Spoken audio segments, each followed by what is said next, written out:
Excited to get going here in week one. Got a very formidable foe in the Baltimore Ravens.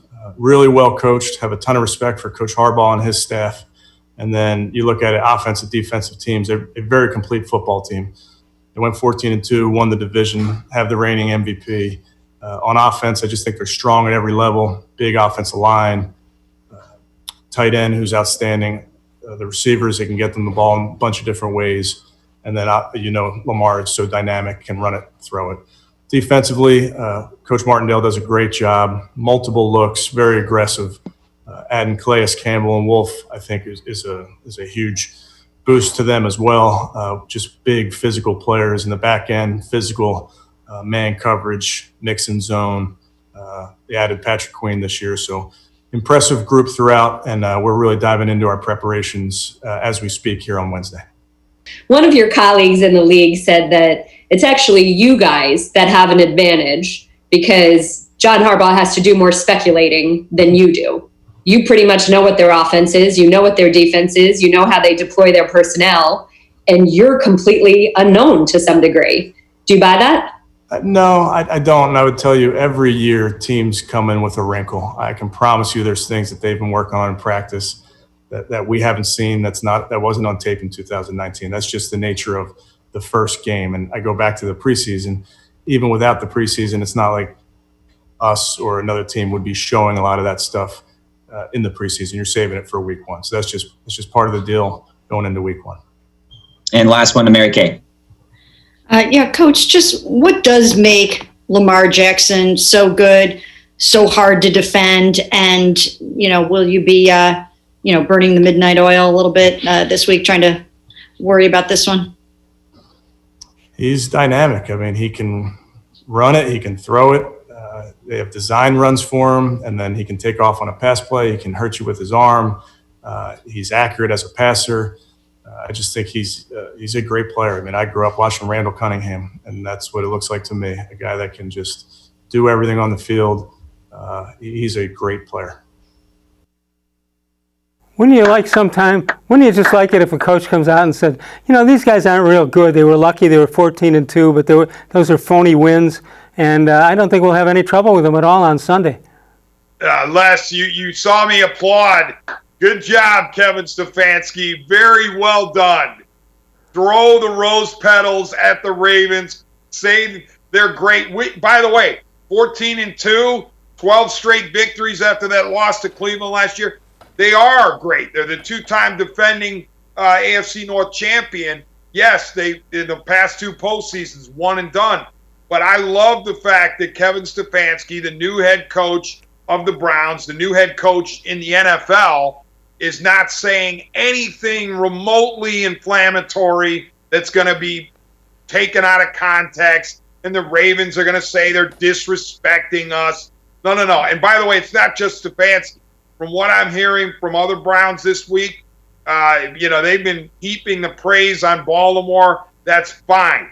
Let Baltimore hear how great they are. Maybe you could sneak in and steal one.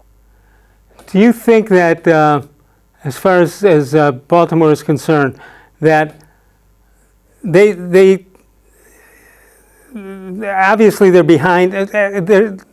It ended the way they wanted to last year until the playoffs started, and I just wonder if this works out good, that Cleveland, with Stefanski's first game is against Baltimore, and vice versa for Baltimore playing against Stefanski.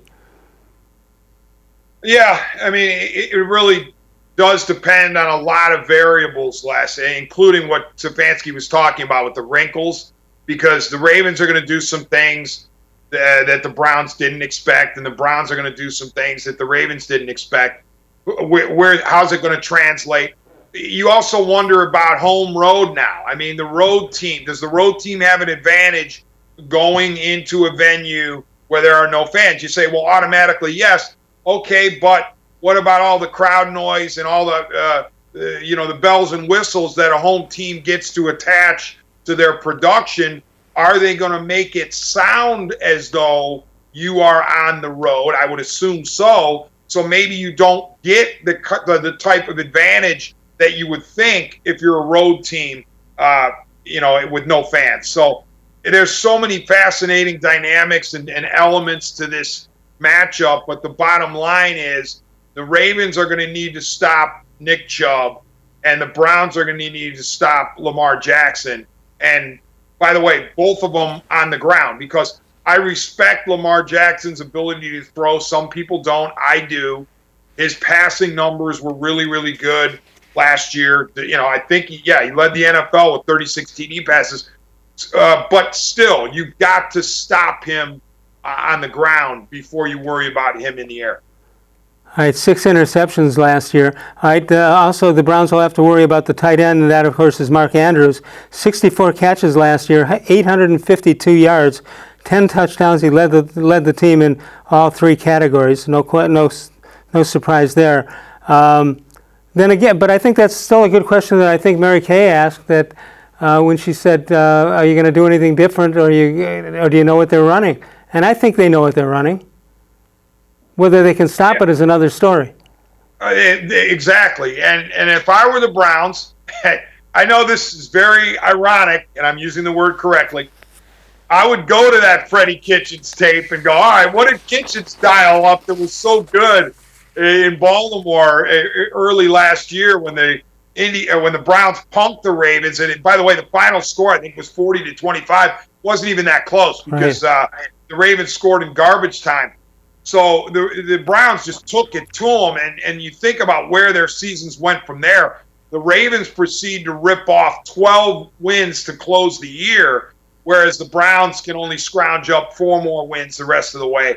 And of course, Kitchens gets fired. But if I'm Stefanski, I look at last year's game film, game tape, DVR, whatever term you use. I also look at the playoff game from last year when the Titans, the wild card Titans, came into Baltimore, heavy underdogs, and they ran the ball down the Ravens' throats with primarily Derrick Henry. And if you're the Browns, you say, well, you know what? We have a guy who's just as good as Derrick Henry by the name of Nick Chubb, who also ran well against Baltimore last year. So clearly Chubb is going to be the focal point of this offense, and you let Mayfield work off of that. And, oh, by the way, if you need a break, if Chubb needs a break, you've got Kareem Hunt, who's a dynamic back as well. So I would think that the Ravens are going to anticipate the Browns are going to run the ball and do a lot of play action, a lot of stuff to the tight ends. That's what Harbaugh's got to be expecting from Stefanski. Let's see what the Ravens defense did in the 2019 season. Points per game, they gave up 17.6, third in the NFL. 207 yards in passing per game, that's 6th in the NFL. Rushing yards per game, 93, that's 5th. And 25th is where turnovers were, tied, and Baltimore was tied for 7th place in that one. D-Man, I don't care what kind of experience they have. It's tough. That first game for either team is tough for different reasons. And that doesn't mean that the Ravens won't be giving up the football on turnovers. They're very susceptible to doing that also.